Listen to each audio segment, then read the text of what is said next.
We find ourselves unable to leave this loop because we are constantly painting a picture of how our lives are going to be better with these people. But unfortunately, they want the exact opposite of what we want. Hey loves, welcome. So here's how you know that you are either too attached or have become clingy. Your mood is entirely dependent on this person.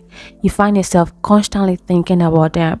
You cannot do anything without them, and your happiness as well as your other emotions entirely depends on this person. And if any of this feels like you gotta watch this video, because even though this video is really short, I'm gonna give you a mini breakdown as to how to get over this attachment and stop being too needy and clingy, whether it's an ex you want to get over, a crush, friendship, or a relationship.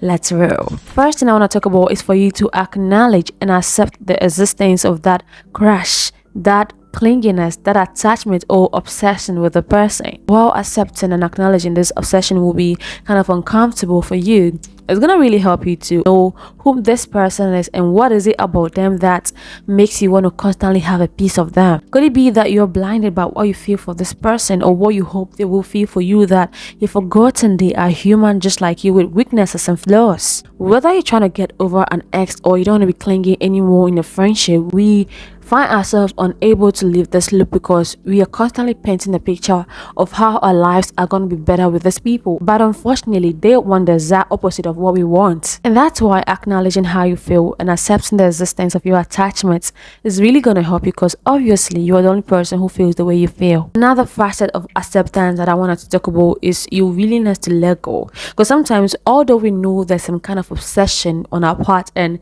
some kind of toxicity going on, we still want to have a part of it. We still want to feel a part of it, because as humans, whenever we become comfortable around a place, we find it difficult to let go. But what this does is that it keeps you in a loop of whatever it is that is having a hold on you. Once you accept this feeling and you're willing to let it go, it stops becoming your fantasy. Once you decide to let go, you realize that subconsciously you stop finding any hope that could keep you alive in this loop for someone who doesn't even want to be with you. It's difficult for human beings to acknowledge the truth, but the truth here is that you're becoming so clingy and needy. Sometimes you go into this person's presence and he wishes that you were aware. You can feel that energy, you can feel that vibe.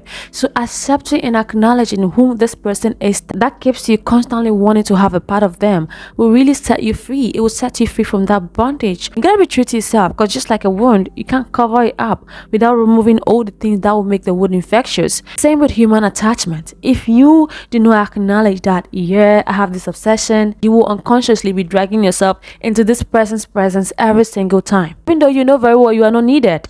Next thing I want to talk about is committing to yourself. So you find yourself getting angry by this person's absence because you've unconsciously committed yourself to them. You unconsciously think that this person's presence is going to give you all you need. It's going to make you complete. And that is making you neglect yourself. Every minute you spend thinking about this person pushes you further away from the very foundation every human being needs to be happy, which is contentment, self-acceptance, and self-love. We human beings were created to codepend. So the moment we fall in love with someone or we get accepted by a friend group, by default, our emotions and blood pressure are even regulated by these people. And so to gain control over your own thoughts and emotions, you need to release yourself from that commitment that you've given to them. You must shift your focus from what you think these people need to be to you and what you need to be to yourself. Committing to yourself starts with accepting and loving yourself just as you are now and letting go of everything you think you need to be for them to accept or love you. You must break up with whatever idea you have about them that makes you idolize their presence. I don't know what kind of comfort you find in their presence that keeps you wanting to go back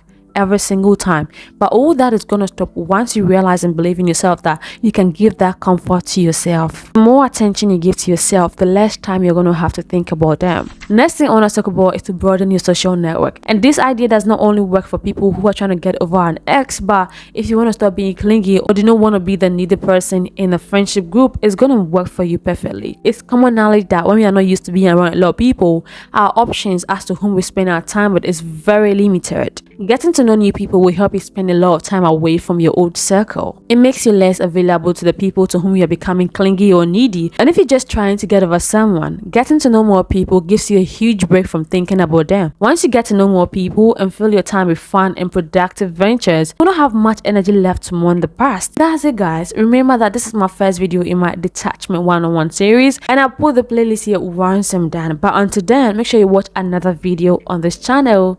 Until I see you there, take care.